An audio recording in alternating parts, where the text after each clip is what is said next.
Good morning or good afternoon, everybody, depending on where you are joining us from. My name is Dayana Mayfield, and I'm the head of content here at Design Files. And today we're kicking off eDesign Business Building Week. All week long, we've got some really great sessions to help you streamline and grow your eDesign business.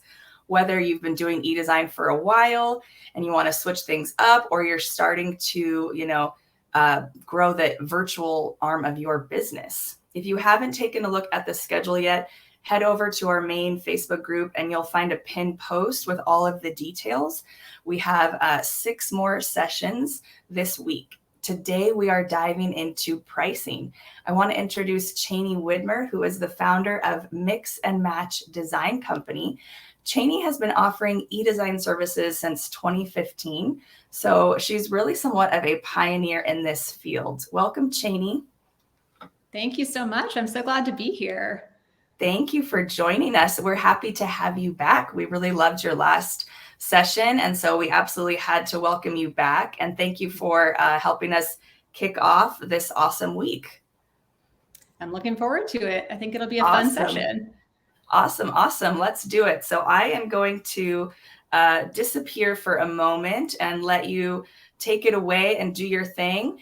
And then I will hop back in and we will get to some Q&A at the end. Sounds good. All right. Well, I will take it from here. And welcome to my session today. We're calling it More Than a Number, How to Test and Not Guess Your Pricing. So let's go ahead and get started, and I'll introduce myself and tell you a little bit about Mix and Match Design Company, and then we'll dive right into the content. So I'm Chaney Widmer, like Dayana said, and I'm the founder of Mix and Match Design Company. I'm so glad to be here with y'all today, and I'm really thankful that Design Files has invited me to come back as a speaker. It's always fun to be with them and to talk about different topics related to eDesign. So I'll give you a little bit of background about me. I started this company back in 2015 as a completely eDesign focused business. And over the past years, I've grown it into a multifaceted company that works not only with design clients, but other design businesses as well, like yours. So I focus on 3 main areas. The first is those eDesign services, so my one-on-one client services. The second is blogging and social media, which, as you know, kind of go hand in hand. And then third is teaching online classes for designers like you. These courses are focused on the business aspects as well as some practical skills like creating beautiful design boards in Photoshop and learning interior photography. But today we're going to be talking about pricing. And as you saw in the title, this is about more than just picking a package price or an hourly rate. To be smart about it, you really need to start with the big picture and consider several different components of your business model before you start putting numbers together. So being thoughtful about your pricing strategy, your service offerings, and additional revenue streams is an important part of creating a successful business. And it can really help you maximize your revenue. So I hope you brought your notebooks today, because this is going to be a workshop style chat where you guys can start to work on your pricing structure as we go along. And I also would love for you to stick around until the end, because I have a freebie to share that I think will be really helpful for crafting a smart pricing model using real numbers. So whether you're just starting out in business or if you're ready to rework your pricing structure, it'll be a helpful tool for you. So as I mentioned, there are several components to crafting smart pricing for your services. We'll be talking about 5 major ones today. So we'll cover defining your ideal client, your project deliverables, your experience, how much time it will take to complete the project, and other revenue streams. So this last one is a little bit of a bonus, but there are a couple of additional ways you can bring in revenue into your business that are a natural fit for designers, and these can increase your profits over time. So once we've talked about these 5 things, I'm going to leave some time for Q&A. So at the end, you'll have a chance to submit your questions using the chat box, and you can write down any questions that you have. Go ahead and submit them if you kind of think of them along the way, or otherwise just hold on to them for the end, and then we'll get to ask lots of questions. I'll definitely leave time for that.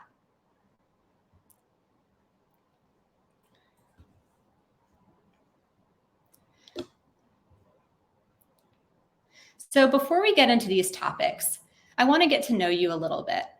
I've got a couple of poll questions and then one that's a little more of an introspective question for you to answer. The first is, what kind of pricing do you currently offer? Is it flat fee, hourly, or both maybe a combo? You can type your answer into the chat box and leave a comment. I'll give you a few seconds and then we can look at some responses. So you guys can go ahead and put those in there. You can say A, B, or C.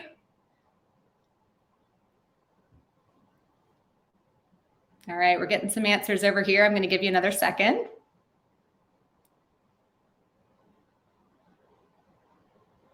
Seeing a lot of C, so a lot of combo.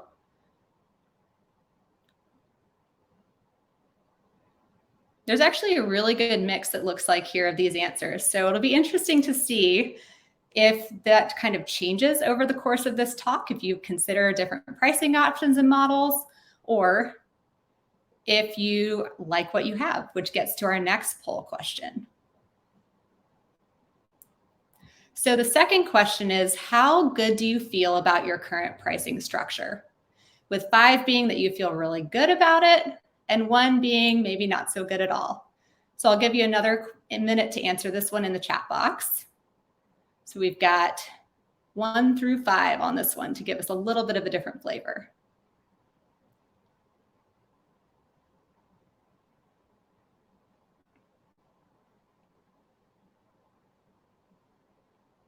All right, so I'm seeing a lot of people who are right in the middle. Seems like that's kind of the average answer. So seeing a lot of 3s, kind of okay about it, which I'm really glad you're here today. So hopefully I'll be able to provide some clarity on, how to price your services and how to do it in a logical way that takes a little bit of the emotion out of it. All right, let's jump to our third question. What did you come in here hoping to learn today? If you feel comfortable sharing, you are welcome to put that in the chat and I can read a few of those answers. I think it's really helpful to hear where other people are coming from.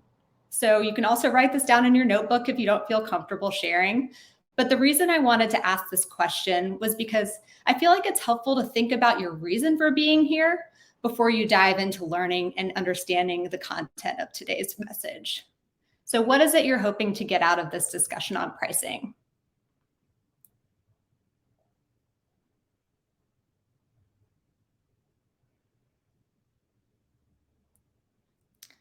All right, so here are a few answers. I'll have to read them quickly because you guys are really putting them in here. Thank you. So being more confident about my pricing, definitely we will get to that. How to price your services and packages. I'm not sure I'm pricing right for the market and deliverables. We are definitely talking about that today. Let's see, what my work is worth. That is a great question and a little bit complicated sometimes, right? Let's see what else we got here. So I feel like I work nonstop, yet I'm nowhere near as profitable as I should be. That is a really good insight, and I'm going to address that later on today too. So ideas for different pricing models. I struggle with flat fees, but feel that that's the best way to go. Yep, we'll dig into that a little bit. Some clarity. Hoping to get a better understanding before I create my fee schedule. Okay, these are some great answers. Thank y'all so much for participating. It's always more fun, even though I feel like I'm here by myself on the screen, to have people's insights, questions, and comments to pop up here. It really feels like more of a conversation. So thank you for that. All right, so let's go ahead and talk about these 5 components. So when I started my e-design business about 8 years ago, it felt like the Wild West of online design. There really weren't many resources out there to help me gauge pricing. And I'll be honest, I just kind of put together packages that I thought that folks might be interested in and assigned a number to it that I thought was reasonable. Was this a very smart strategy? Not so much.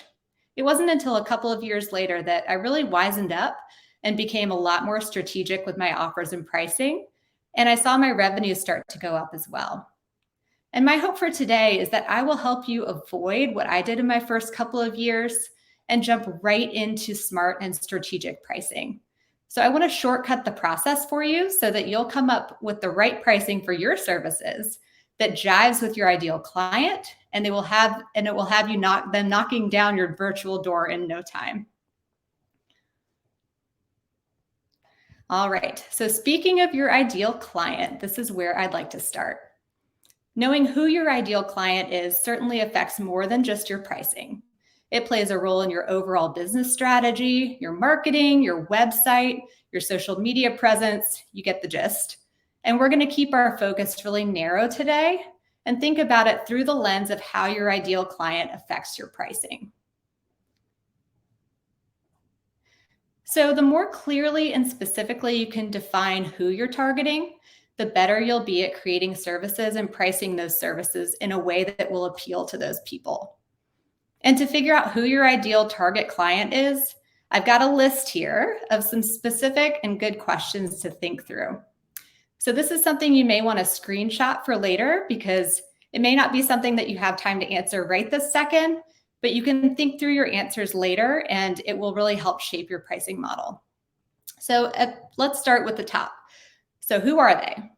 This question covers demographic information and includes things like your ideal client's age, their gender, their income level, and or decorating budget.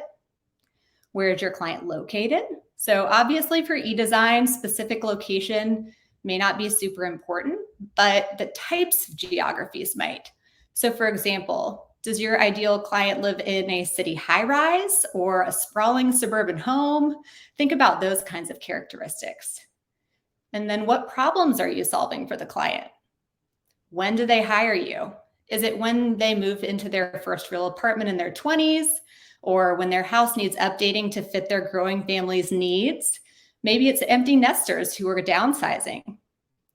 What stage of life are they in? Are they single, married, young family? And then what's their style or their aesthetic? Now, there are lots of other characteristics you could certainly dive into, but this is a great start. So this isn't an exhaustive list, but this will give you a sense of who my ideal clients are. So Mix and Match Design Company is a specific person they're kind of trying to target. And these are some of the characteristics. These are folks who are solidly in the upper middle class, and they might want to invest in their homes, but are also conscious of creating spaces that are durable and kid-friendly and won't break the bank. Now, this isn't listed specifically on here, but they're also people who are comfortable paying pros for their expertise, but hiring a designer is probably new to them. I'm often their first experience with this particular kind of service.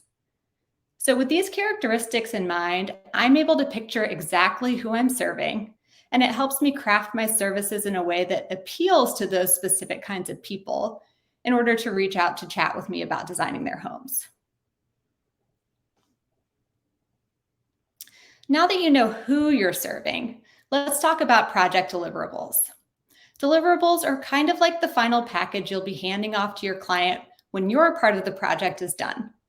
Most of us are probably pretty familiar with the concept of deliverables, but really what it is what the client gets ultimately from your services. They are likely things that come pretty naturally to you when you think of design services, but maybe you've never specifically named them or standardized them. So being able to clearly articulate the end product to your client is going to offer them a good understanding of what they'll get out of working with you. And these might include a design board like the one you see here. This is just an example I pulled from a recent client project. And you can create these in DesignFiles or use another software like Photoshop, which is the one I use. And then I upload these to DesignFiles for my presentations. And as I'm sure you all know, the visuals are so important in interior design. It gives you client buy-in, it helps them visualize exactly what you're designing for their home, and they really just cast the vision. You could also include something like a 3D rendering if you want to take things one step further. And then a 2-scale floor plan is another great visual for clients. Not only are these important for visualizing the room along with the design board, but clients can reference them when they do the install to make sure they're setting up their space correctly. Now, since one of the major ways that e-design differs from full service design is that the client does the install themselves, they do need to know exactly where the furniture goes so that they can bring your vision to life. And it's really makes that room come alive from the design board. Now, you'll also want to include a design statement and notes explaining your thought process behind the design and the selection of the specific pieces. And in design files, there's, of course, the space right below the design board to write it out, which is very convenient. Now, if you're offering something like a higher touch service that includes a presentation call, for example, you could maybe skip this and just simply talk through your notes with your client when you're ready to go over the design with them. The product list is the next important piece. Now, this can look a little bit different depending on what kind of service you're offering. It might be a true shopping list with the website links if you're sourcing retail, or if you're offering trade pieces, it might look more like a product list with the option for the client to approve or decline pieces. And finally, since, like we talked about, you're not on site with eDesign, it's important to include installation notes and tips for the client so that they can carry out that final phase successfully. This could include things like how to hang art and curtains, exact placement of pieces if needed, and anything else that might be important for that specific project. You just want them to feel confident that they can carry that last part out themselves. Now, the reason I'm going into detail about all of these deliverables is because each one takes time. You're going to want to think through how long it will take you to do all of these things, because that will affect your rates. That's what I'm going to get into next, is the time to complete the project. When it comes down to figuring out how to price your services, much of it comes down to time. Now, being able to estimate how much time it takes for you to complete a project from design through deliverables is key. And this goes hand in hand with the next piece, which is experience. So I'm adding that component back in here, and I'm kind of talking about these together. Coming up with your list of deliverables and mapping out the amount of time it takes to complete them while factoring in your experience is what will help you craft your service pricing. When you're first starting out, you may not charge as much, and it also might take you longer to complete the project or source the pieces that you need to for them. Now, you will get this wrong sometimes, especially at the beginning, and that's totally okay. But with experience, you'll become much more aware of how long the process takes, and you can charge accordingly. Then as you gain experience, things might click along a little faster, and you'll also be able to increase your rate as your expertise grows. Now, I'm going to walk through some specific numbers with you in a few minutes, but before we do that, I want to talk about the last pricing component, which is other revenue streams.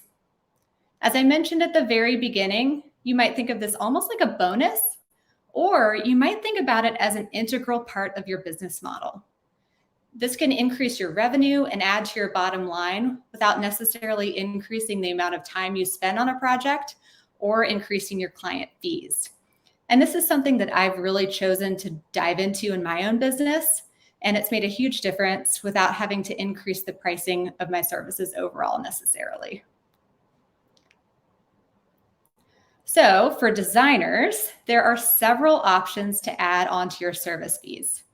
The first is through affiliate links. Now, if you're not familiar with this concept, affiliate links are commission-based shopping links that allow you to earn a percentage of the sale when a person clicks through them and purchases something. Retailers are often part of larger networks that run programs for them, and the commissions can vary. And I've listed a few of those services here, and you may have seen those before, or they might look familiar, or if not, there's something you can look into. And in my experience, on average, the range for commissions is between about 5 and 15%. Now, this may not be as much as you can earn with trade accounts, but think about it. There's zero effort needed after you send them to your clients. No managing purchase orders, no shipping woes, no warehousing, none of the headaches that come with the trade ordering side of things. Now, is it worth the lost revenue to simplify your business? Maybe. It's definitely something to consider. Now you'll need to apply to these networks like LTK or CJ Affiliate or Share a Sale, which are 3 examples that you can see here. And you need to get accepted to their programs in order to start using these commissionable links. But once you're in, they can be a really good way to boost your revenue. You can use them in client shopping lists as well as publicly if you have a blog or a large social media following. And this is something that I've integrated into my business model and have had really good success with. I incorporate affiliate links into every project. In fact, almost every product I link is an affiliate link. So that means I have the opportunity to juice my revenue as the clients make those purchases and get them set up in their homes. The next option to add additional revenue is, of course, trade programs. Now, this is the classic interior design model. You as the designer have a trade account with different furniture and decor companies, and the client places the orders through you. And since you get trade pricing with the company, you'll be able to make a profit on the sales between the difference in MSRP pricing and trade pricing. If you're using trade programs with eDesign, though, it does get a little trickier. The trick is that you need to use companies that often offer drop shipping or can deliver to a client's door rather than through a receiver. There's definitely money to be made there, as we probably all know, but just for eDesign specifically, it can be a little more time-consuming or trickier, and you still need to manage the logistics. So it's something to consider carefully as well. So a hybrid of sorts between trade and affiliate programs is side door. And I'm not going to go into this in detail because there's actually an entire session on this later in the week. And Chad Smith, who's a principal at the company, is going to be going over all the details of side door and how interior designers can integrate it into their businesses. The gist is that you can source trade products for your clients through side door, though, and they manage the procurement and shipping side of things for you. You then earn a commission from the sales, and you don't have to manage the logistics. So if you're interested in that, you can tune into Chad's session later this week if you'd like to learn more. I know I'm leaving you a little bit hanging there, but I do think you should take a look if that's something that's interesting to you. So that wraps up the components of pricing that you'll want to consider. And now, keeping all of this in mind, it's time to think through how you might craft your services and whether you'd want to go with the hourly route or the flat fee route, or maybe both. In my 8 years in business, I've experimented with many different ways of offering eDesign services. And sometimes it takes just that, experimenting, to land on something that works for you and clicks with your ideal clients. And to show you what I mean, I'm going to share what I currently offer, and you can use these ideas as jumping off points for your own services if you'd like, or just use them as examples of what's possible, and then go and brainstorm your own ideas. So to kick things off, you can see this is my full room eDesign package. And this is my most popular one. It's also kind of my flagship service. And this is a screenshot from my website that shows my clients exactly what it includes. This is just sort of the cover page for that. There's a lot more detail on my website. But just to give you an idea, it's my ground up design service, and it can be used on a single space all the way up to a full home design. I charge a flat fee for this package that starts around $700 and goes up from there depending on the scope of work that the client provides. And we agree upon that before I send them a proposal. Designer on Call is my other main service offering. It's more of a consultation and sourcing service, and it's for clients who might want guidance or input on their home, but they might not need the full room eDesign service with all the bells and whistles. It usually begins with a video consultation where the client can kind of walk me through their home, ask questions, get advice on different things. And then if needed, I'll offer hourly follow-up with them to help them source specific pieces. And this could include creating a functional floor plan, offer other resources, give them direct links to specific pieces. So there's kind of a wide variety of use cases for this service. And for this one, I charge a flat $150 fee to kick things off for that video consultation. And then I charge them hourly after that. And then the final service I offer is something that I'm honestly still experimenting with. So I'm going to include this because I want to show you that you shouldn't be scared to try new things. And if they don't work, change them or get rid of them completely. It's kind of up to you. But that's the joy of having your own business, is that you can actually make changes and update things as you go along. So this new service is something I'm calling Design Chat, and it's a texting only service. So my business is pretty tech heavy, and I realized that there were a lot of people who were asking for just kind of quick hits of advice, or maybe they were moving into a new home and they just needed feedback on what to do. And so they can purchase blocks of time to text with me for design advice and product recommendations. And the reason I say I'm still experimenting with it is because I actually find the pricing to be a little tricky. It's a lower touch service, and it's also all encompassing at the same time. It's something that if a client is using it during their block of time, it's pretty active and we're going back and forth and it's using a lot of time.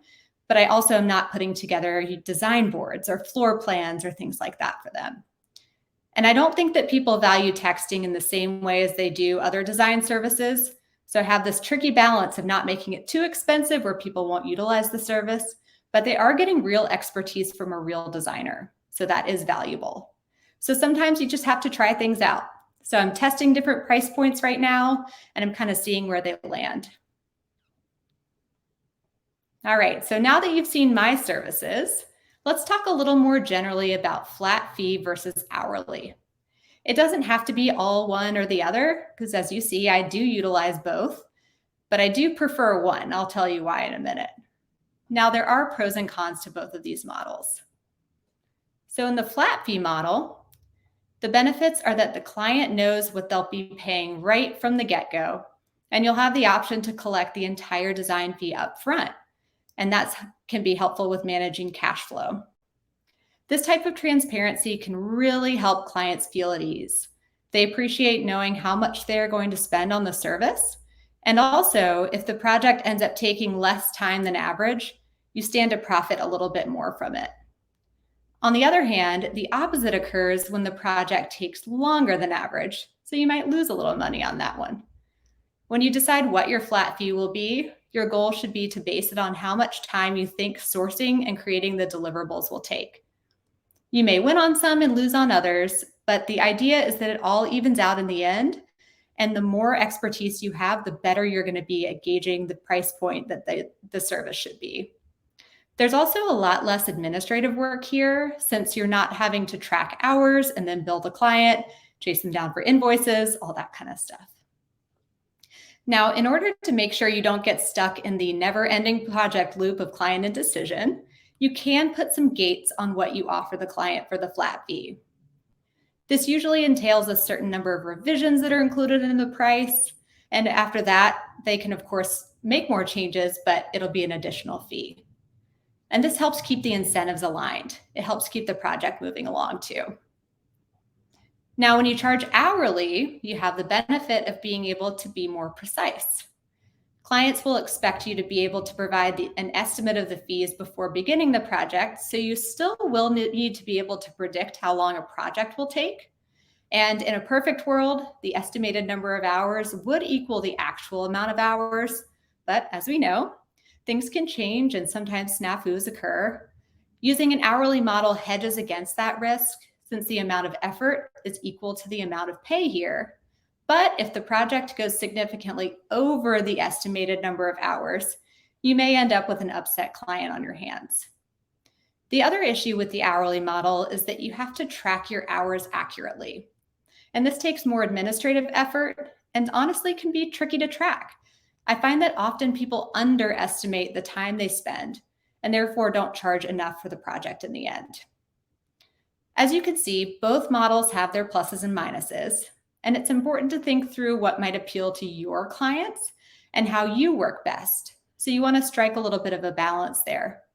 Don't be afraid to experiment a little too, and having your own business, again, gives you the flexibility to change things up when needed. Now, my personal preference is to do more flat fee than hourly, and I find that the more I do this, the more I prefer the simplicity and the less administrative burden of the flat fee model.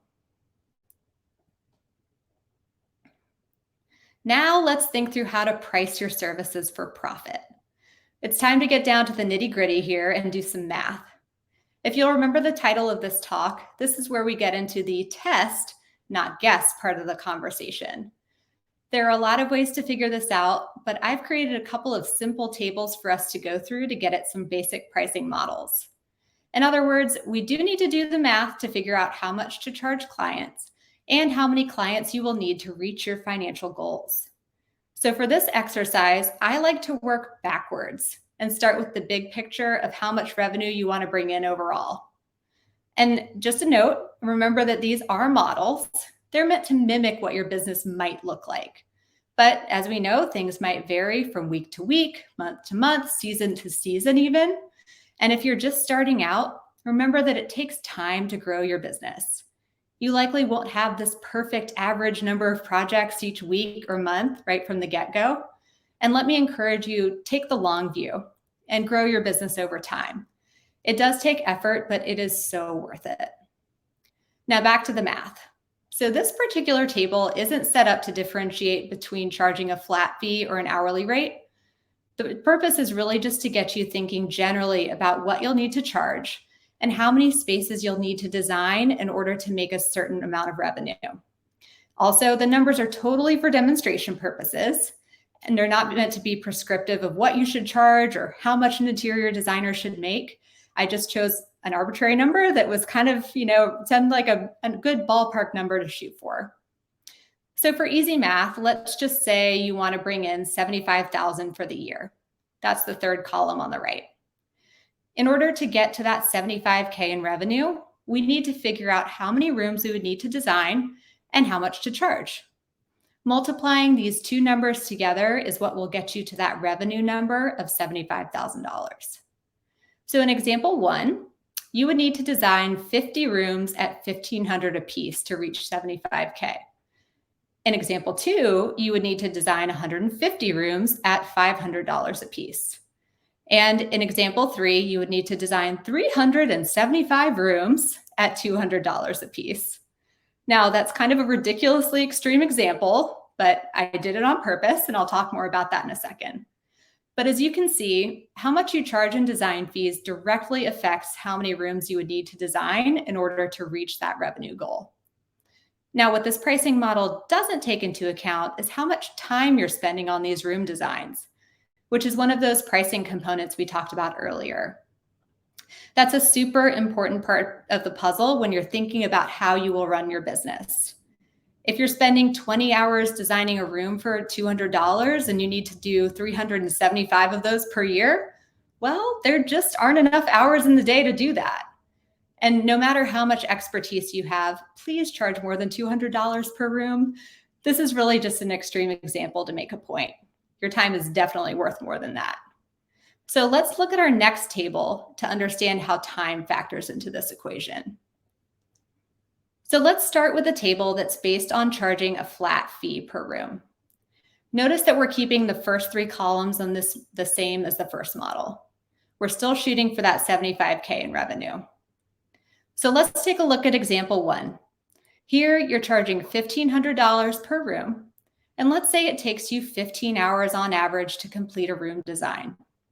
We can then calculate how many hours per week you'll spend designing to be able to complete the amount of rooms you'll need to do for the year. In this case, the math comes out to spending 15 hours per week on design, and that means your implied hourly rate, so the amount that you're getting paid per hour, even if you're charging a flat fee, is $100 per hour. Now, going down to example 2. Here you're charging $500 per room, and let's say that it takes you a little less time per room than the first example. Maybe your deliverables aren't as extensive, or it's a lighter touch service. We'll call it 10 hours per space. That means that in order to reach $75,000 per year, you'll be spending approximately 30 hours per week on design work for clients and have an implied hourly rate of $50 an hour. So you see how that makes sense to work backwards from the annual revenue goal to figure out things like the hours spent per week on design and your implied hourly rate? So creating a model like this allows you to take the emotion out of what to charge to and be a little more pragmatic about it. It also helps you realize quickly if you're charging too little. It might feel like you're charging a lot sometimes, but when you do the math and figure out that implied hourly rate, I find that people are often surprised at how much less they're earning than they thought. So that question earlier that someone put in about feeling like they're working super hard, but not making as much as they think they should, go ahead and do this math and see how it comes out, and you might be surprised. All right, now let's look at it from an hourly perspective in this next table. We're using a lot of the same numbers in this model, and the goal is to still have an annual revenue of $75K. Have I said that number enough yet? Starting with example 1, you can see that you're spending an average of 15 hours a room and charging a rate of $125 per hour. This brings your average revenue to about $1,875 per room. This means that you would need to complete 40 rooms in a year to get to $75K. On average, that would mean spending about 12 hours a week doing design work. In example 2, you're charging $75 per hour and spending 10 hours on a room design.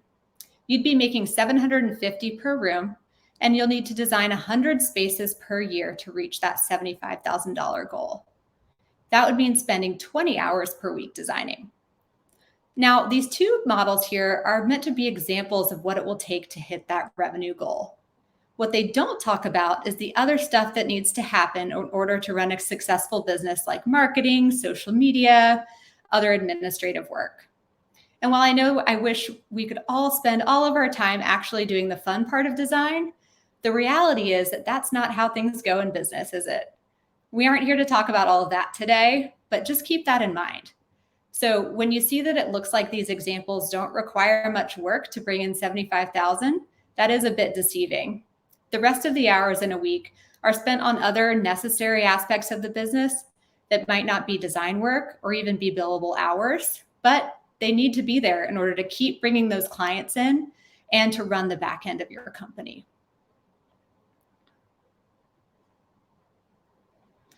So do you see now how you can create a smart and thoughtful pricing model for your e-design business? It's worth taking the time to map it all out. So whether you're a brand new designer figuring out what to charge or are wanting to rework your existing services to reach certain financial goals, I know that pricing can be a tricky topic. And at the end of the day, it will be up to you to figure out what you want to charge based on the factors we've talked about today, and your personal financial goals. But use this framework and use it to create your own pricing services, and you'll be well on your way. If you're able to take the emotion out of it and approach it logically and pragmatically, I promise you'll find clarity and you'll gain confidence in your pricing strategy. So this is your homework right here. You may want to screenshot this slide or write down this list so you'll have it later. Number 1, make that list of ideal client characteristics using the questions I talked about earlier. Number 2, craft the deliverables and services that will appeal most to those clients. Keep them in mind and kind of try to picture them when you're making that pricing. Number 3 is determine how much time it will take to complete an average project.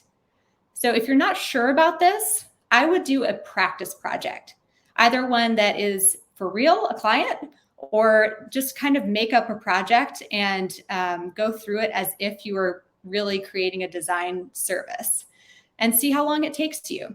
And then you can kind of use that as a jumping off point for starting to create that pricing. Number 4 is establish those revenue goals and calculate your pricing. I'll talk about a freebie in a minute that can help you do exactly that without having to create your own table from scratch. So stay tuned for that. And then number 5, experiment and change things up as needed. Think you can't make changes once your services are out there? Think again. You can always make adjustments. That is one of the beautiful things about having your own business. All right, so here is your freebie. This is what I teased earlier, and I want to offer this up as a helpful resource to help you work on your pricing. So I made an income calculator spreadsheet for the students in my eDesign Business Blueprint course so that they could model out their pricing structure in a similar way to what we've talked about today. And I want to give this to y'all as a resource. And I'm going to have the Design Files team put the link in the chat here. So hopefully y'all will be able to grab that shortly. And it's a link to a Google Sheet. And all you'll need to do to use it is save your own copy in Google Drive, and then you'll be able to edit it and play around with your own numbers.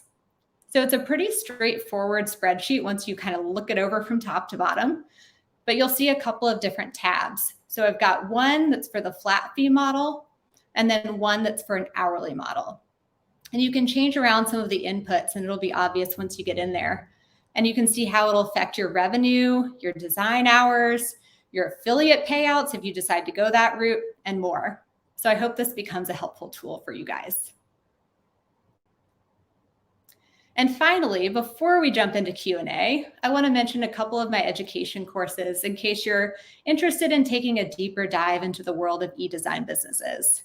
So I currently offer 3 self-paced online courses that you're welcome to check out. The e-design business blueprint, like I mentioned a minute ago, is my go-to guide for getting your online design business up and running. If you're new to the idea of e-design and aren't really sure how to go about it, this can be a great resource. The other 2 courses are skills-based courses, and they kind of go hand in hand with e-design. So the first is how to create design boards in Photoshop. I love this tool, and it's what I use to make my realistic dimensional design boards, and then I upload those to DesignFiles for presentations. I'll teach you my exact steps for how I build these from scratch, and I know that Photoshop can be a little bit intimidating, but I truly do break it down for you step by step so that you'll be up and running with this software quickly and easily. The second skills-based course is how to shoot interiors. If you want to be able to produce Instagram-worthy photographs of your own projects, either for your portfolio or social media or both, then this is a great course. So I teach you DSLR photography, which if you're not familiar with that, it's a big old camera with a real lens, and you use it in manual mode to be able to get the best photo you possibly can. And it'll show you everything from composition to shooting in full manual mode to editing those photos in the end. All right, so that is all I'm going to share about those. But if you have questions about the courses, you can always send me an email or get in touch through my education website. And I'll jump to that slide next so you can see exactly how to get in touch with me. So here's where you can find me. You'll see my eDesign website, which can be a helpful reference at mixandmatchdesign.com. And for my online courses, you'll find those over at mixandmatcheducation.com. And then, of course, to communicate with me or follow along, you can find me on Instagram, or you can email me at Chaney@mixandmatchdesign.com. So I will ask Deanna to come back on, and we will jump into some Q&A. Hello, hello. Thank you so much. That was awesome. I loved the pricing table, showing how clear it was that, when you have a good price, you don't have to do an insane amount of rooms per year. So everybody, we got a lot of comments on that table of how much it, clarifies everything. And awesome. That was beautiful. So thank you so much. Guys, it is kind of hard to find links in the chat. So I did pin the income calculator to the Facebook group. When you go to the main group, there's the pin posts there. So I did go ahead and pin that income calculator there so you can grab it. And we're also going to be sending, replays and free resources all in one place to your inbox at the end of the week. So look out for that. So now let's dive into some Q&A. We did get a couple questions on, how do you kind of build a beautiful portfolio as an e-designer? That's not super focused on pricing, but we did get that a few times. So I just wanted to get your thoughts on that. Yeah, absolutely. This is something that I get a lot of questions about too. So I'm always happy to answer that question.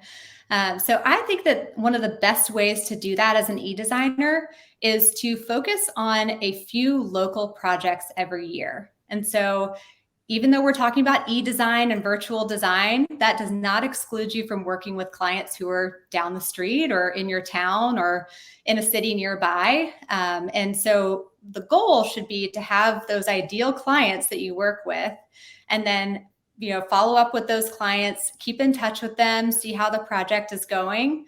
And then if you feel like it's a good fit for your portfolio, ask them if you can come take photos. This is something I do a few times a year. It's not that often, actually. You don't need a ton.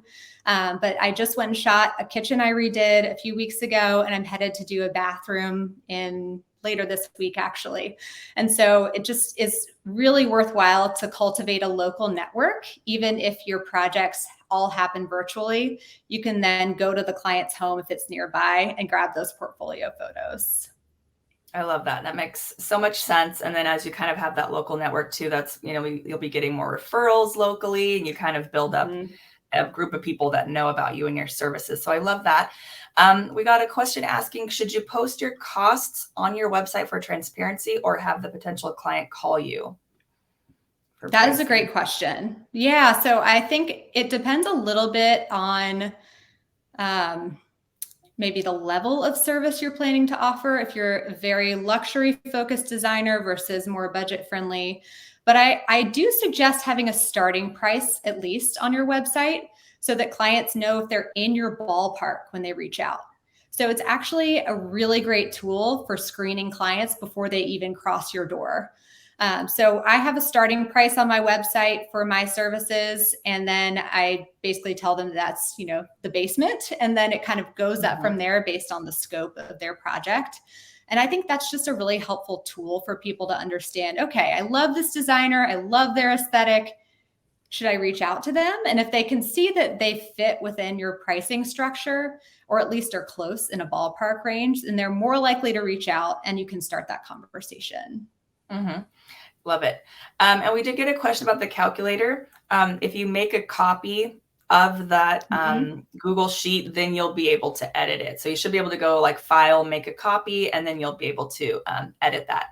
Another question on pricing is, do your overhead costs influence how much you charge? Like, do you, like, if your, cost of doing business raises throughout the year, like, do you try to calculate that into your pricing?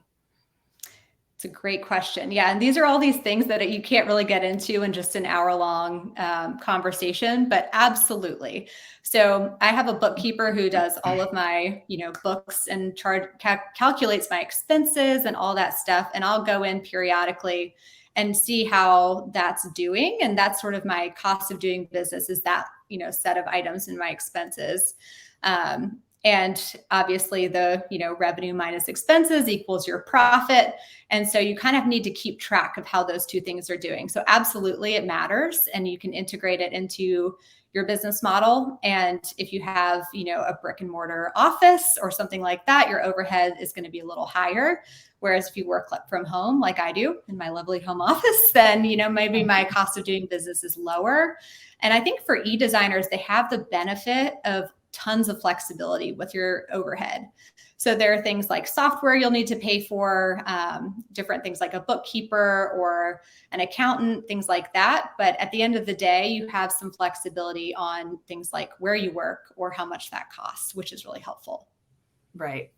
So how did you get traction like in the early years of your business, and how would you recommend that a new e-designer kind of like gets that first, those first batch of clients, builds that network initially? How do you do that at the start? Yeah, it's a great question. So I think that it is a combination of things. There's never one magic bullet to growing a business, but I think if you're able to create a marketing plan that includes a lot of different avenues, if you think about it kind of as a funnel, so you've got your top of your funnel, which is all of your different sort of pieces that might play into a smaller funnel that's bringing you, ultimately that one client. Then it could be a combination of, your friends and family network. That's usually a great place to start. And, doing a project for a lower fee or for free if you're able to. I know not everyone is able to do that, but if you can start with just a few kind of lower cost test projects, use your friends and family, don't be afraid to put it out there on social media. Like if you have 800 friends on Facebook, you may not have talked to them in 15 years, but they may be interested in design services, or at least have you in mind in the future. And so just putting it out there in as many channels as you can at the beginning is really helpful, even if it feels a little scary. And I think that once that starts, then it's, one client, hopefully, give them a great experience, will lead to another project, which will lead to another project. And I've found that as my business has grown in the past 8 years, it's become almost all referral, word of mouth.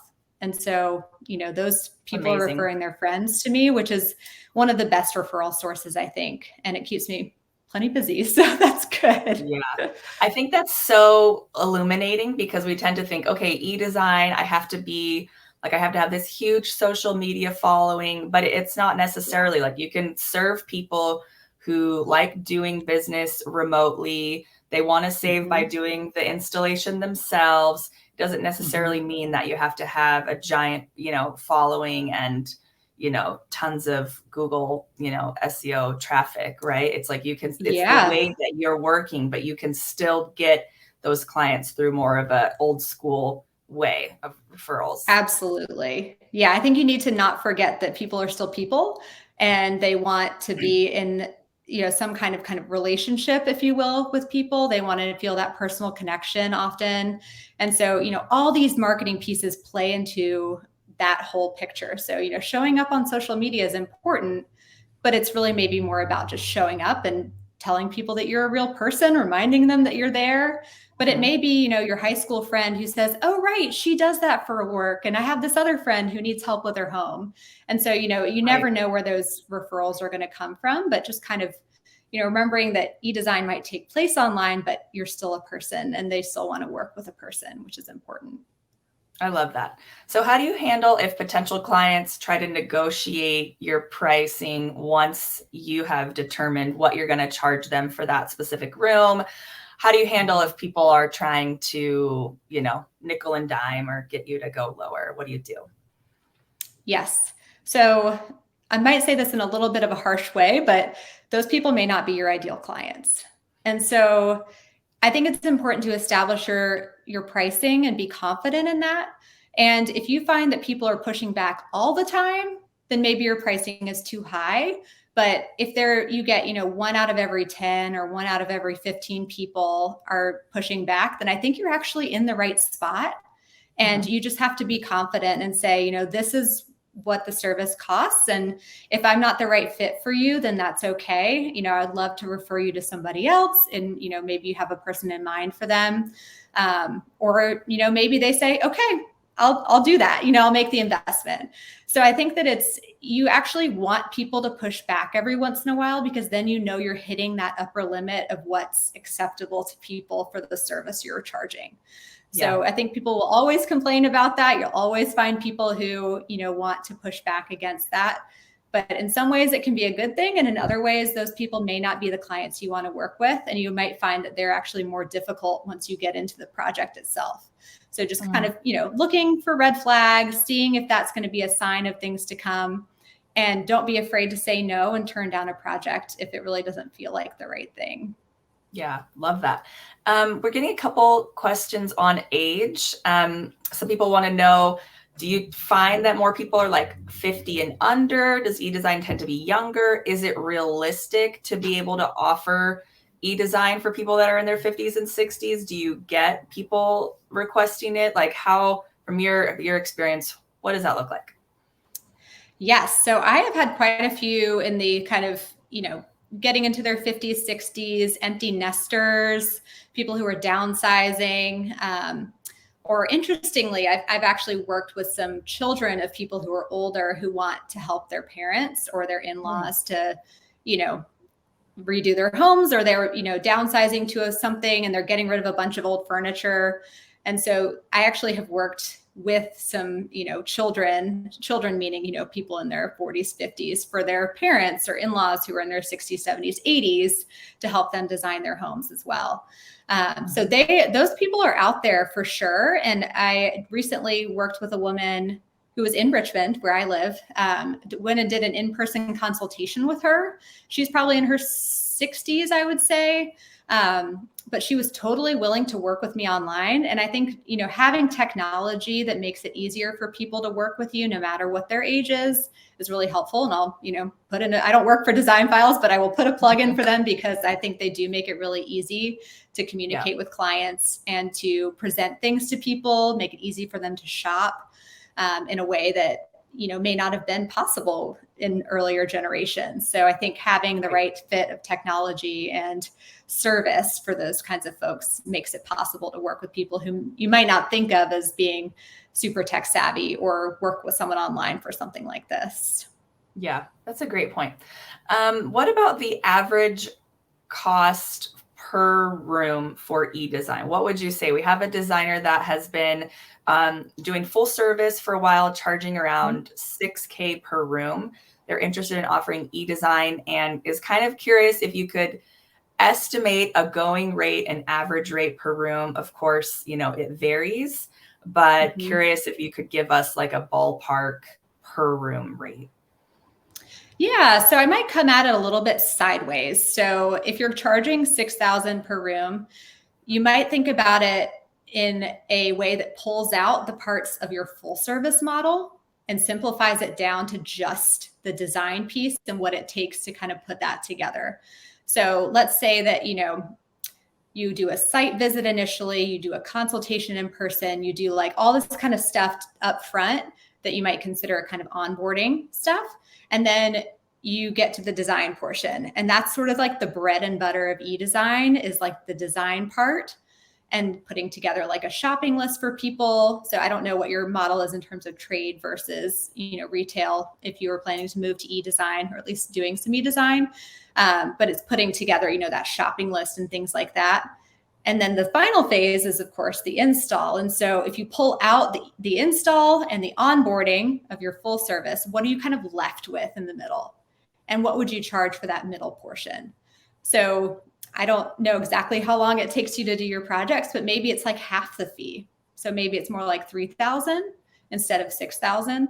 And if you're able to still work with clients, who are in that sort of more luxury end of things, then they're probably willing to pay those prices. So, I might test it a little bit. And, if they kind of have a frame of reference for what your full service design is, and they see that your e-design is a little more affordable, but it's still worth your time, then you could maybe charge, $3,000 for it or something like that, and have it be worthwhile for your business. Does that help? Does that feel like it kind of addresses that question? I think so. Okay. Yes.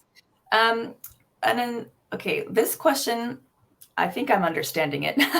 It says, for flat fee pricing, how do you present different prices for different rooms being worked on for clients working on multiple spaces? Okay, so if you have a client, you're working on multiple spaces, you're doing flat fee pricing, how do you present the prices for different rooms? Do you do per room and add it up? How do you go about that? Yeah, so personally, what I like to do is I create a scope spreadsheet proposal. And this is something I started doing maybe 2 years ago, I would say, as I really wanted to hone in on, custom pricing, but flat fee. Is you have to know exactly what the scope is. Otherwise, you can't, put something together that makes a lot of sense for people.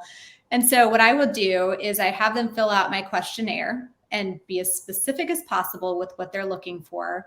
And then I take that questionnaire plus photos of their home, and I put together a scope. So that includes what they think they want and what I think the room might need. And then from there, I'm able to calculate the sort of time that it's going to take me in order to do that project. And so I'll do that for each room that we're working on. So I'll have, a proposed scope for each room in the house. And then I'll put together an actual proposal in DesignFiles that has the fee per room. So each room is a line item. And then that goes out to the client. They accept or decline. And then we go from there, and I'll send them an invoice for that, whatever they've accepted on the proposal. Okay, that makes sense. And I do want to take us back to that age question really quickly, because we're getting some funny comments about that one. So yes, we don't want to be ageist to make anybody feel like a dinosaur. I think the question was more about if people would be interested in it, not that they can't do it. So yes, you answered that question great. I just want to slightly apologize for asking that question. People in their 50s and 60s are great with tech. I think it was more about could that be a target audience? Could that be a full target audience? Are they interested in it? And the answer is yes. Yeah. The answer is yes. The answer is yes. Yes. It might just take different marketing strategies. Because if you think about where people in their 30s are hanging out versus people in their 50s and 60s, that might look different. Not good or bad, just different. And so, you may be, targeting, if you're my age, that might be my parents or maybe people who are a little bit older. So kind of using that, the inroads that you have to that age group would be helpful. Or if you happen to be in that age group yourself, it's your peers, which is amazing. So that's even better. Makes sense. And then to wrap us up, one question is, even though you're remote, do you find that like most of your clients are like within your state? So there's kind of two questions here. Do you find that like most of your clients are within your area anyways? And then another question is, do they ask you to like come and like see their home if they're local, right? Or they'd be like, well, can't you just pop over and see the home? Does it have to be all virtual? So kind of two questions in there, how you would handle that. Yes. So I would say the breakdown. So this is a little bit tricky for me. So I was in Philadelphia before and had a great sort of local network there. And then I moved to Richmond about 4 years ago. And then that has sort of taken time, given COVID and all the fun things that we've been through the past few years, to build my local network here. But I would say that now maybe about 40% of my clients are local. And I go to, of the 40%, I probably go to about 10 or 20% of their houses. So it's not that many, but it's by request. So I basically have a strict geographical boundary that I like to go to. And this is just my personal preference. Some people might be willing to drive 2 hours for a consultation. That's just not who I am and what I want to do. But I will go to people's houses if they're kind of within a 20-minute drive of my house. And if it's over that, I just charge a travel fee. So I am willing to do that. I'm happy to do that. I don't think eDesign necessarily precludes you from being in person with people. I think it's more just the way you carry out the design portion of the project. So, being able to communicate everything virtually from that consultation on is what makes it eDesign, if that makes sense. Right. And so if it's within that radius, then you wouldn't add an extra fee because it's part of your kind of work of going and checking it out. Yeah, that's just kind of what I've chosen to do. I have done it before where I charged, a fee on top of whatever it is in order to go somewhere else. But really what I've done now is I just have a consultation fee. And if it's within my geographical boundary, I just kind of, it evens itself out in the end. I don't worry too much about those nickels and dimes. Right. Makes sense. Okay. Thank you so very much for this awesome workshop on pricing. Your freebie, guys, her freebie is in the comments. And then also if you go to the main Facebook group, there's like pinned posts at the top. It'll be pinned up there. We're also going to send it out with our replay email that's going to give you all the replays and freebies and all the good stuff. And please also go to the top of the Facebook group and check the pinned posts for the schedule for the rest of the week. We have a couple awesome sessions coming up tomorrow on marketing that you guys are going to want to take part in. The first one is at the same time as this, 10 a.m. Pacific, 1 p.m. Eastern, and the second one is immediately following. Thank you again so much for joining us, and everybody, we will see you tomorrow. Bye. Thanks for having me.